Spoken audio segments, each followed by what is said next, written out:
नमः शिवाय। आइए सुनते हैं सोम प्रदोष व्रत कथा, पूजन विधि एवं महत्व। सोमवार के दिन आने वाले प्रदोष व्रत को सोम प्रदोष व्रत कहते हैं। हमेशा बेचैन और चंचल चित्त रखने वाले लोगों के लिए यह व्रत विशेष फलदायी होता है। इस व्रत को करने वाले लोगों को जीवन में कभी हार का सामना नहीं करना पड़ता और सभी इच्छाएं पूरी होती हैं। आप भी जानें इस सोम प्रदोष व्रत का महत्व और इसे करने की यह विधि। शास्त्रों में प्रदोष व्रत का खास महत्व बताया गया है और इस दिन व्रत करने के कई लाभ बताए गए हैं। सोमवार के दिन आने वाला प्रदोष सभी मनोकामनाएं पूर्ण करता है। इसी तरह रविवार को आने वाला प्रदोष व्रत निरोग रखता है।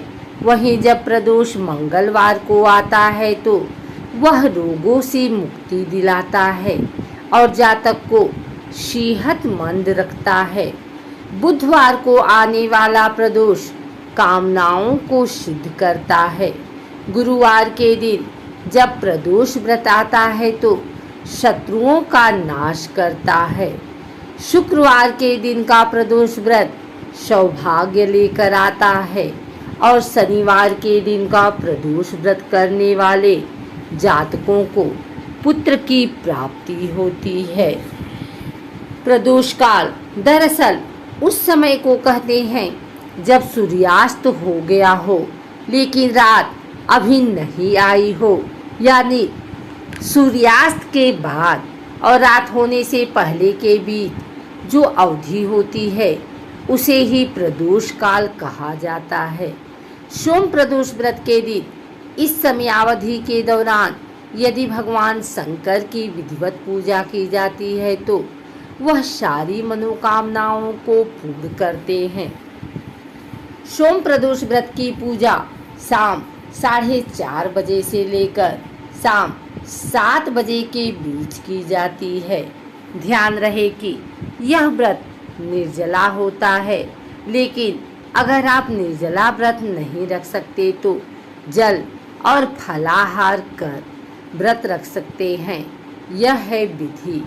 सुबह स्नान कर भगवान शंकर को बेलपत्र, गंगा जल, अक्षत, धूप दीप आदि चढ़ाएं और पूजा करें। मन में व्रत रखने का संकल्प लें।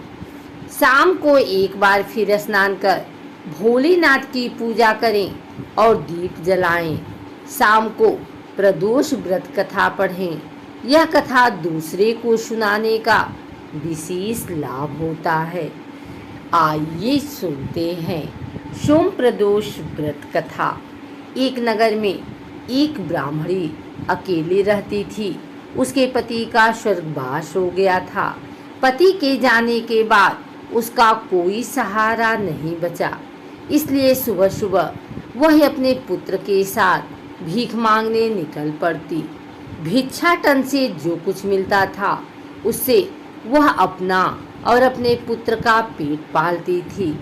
ब्राह्मणी नियम पूर्वक प्रदोष व्रत करती थी। एक दिन ब्राह्मणी अपने पुत्र के साथ जब घर लौट रही थी तो रास्ते में उसे एक लड़का घायल अवस्था में रास्ते पर गिरा पिला। ब्राह्मणी को दया आ गई और वह उसे अपने घर ले आई। दरअसल वह कोई मामूली लड़का नहीं था, वह विदर्भ राज्य का राजकुमार था। वह युद्ध में घायल हो गया था और शत्रुओं ने उसके पिता को बंदी बना लिया था। शत्रुओं के हाथों हारने के बाद वह यहाँ वहाँ मारा मारा फिर रहा था। वह ब्राह्मणी के घर में ही रहने लगा। राजकुमार बेहद खूबसूरत और आकर्षक था।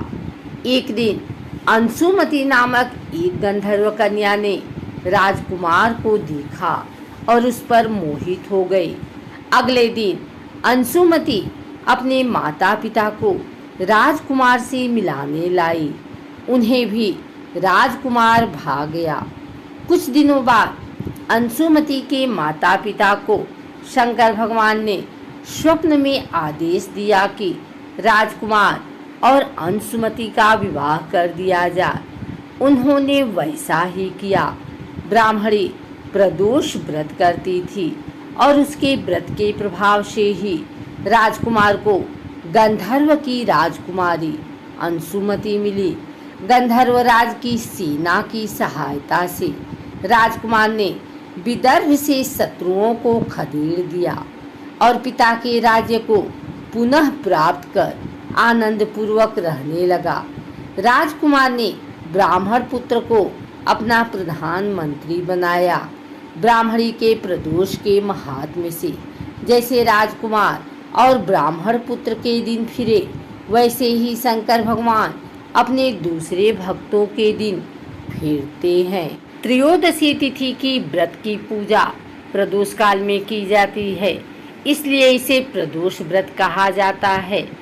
इस दिन विधिवत भगवान शिव की पूजा अर्चना करने से भोग और मोक्ष की प्राप्ति होती है। सोमवार के दिन प्रदोष तिथि आने से उस तिथि को सोम प्रदोष व्रत कहा जाता है और अगर मंगलवार के दिन प्रदोष तिथि है तो उसे भौम प्रदोष व्रत कहा जाता है। मान्यता है कि संतान प्राप्ति और मनोकामनाओं की पूर्ति के लिए सोम प्रदोष तिथि का व्रत करना चाहिए। पौराणिक मान्यताओं में बताया गया है कि प्रदोष तिथि में भगवान शिव कैलाश पर्वत के रजत भवन में नृत्य करते हैं और उस समय सभी देवी देवता उनकी स्तुति करते हैं। सोम प्रदोष व्रत की पूजा से कुंडली में चंद्रमा समेत भी सभी ग्रह नक्षत्र शुभ प्रभाव देते हैं और इस व्रत के शुभ प्रभाव से सभी तरह की अड़चन दूर होती है और मृत्यु के बाद मोक्ष की प्राप्ति होती है।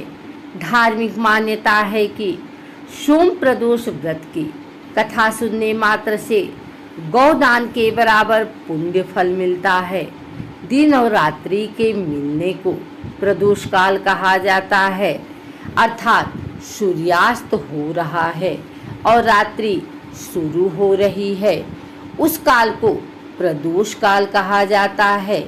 इसी समय भगवान शिव की पूजा करने से अमोघ फल की प्राप्ति होती है और हर दोष दूर होता है।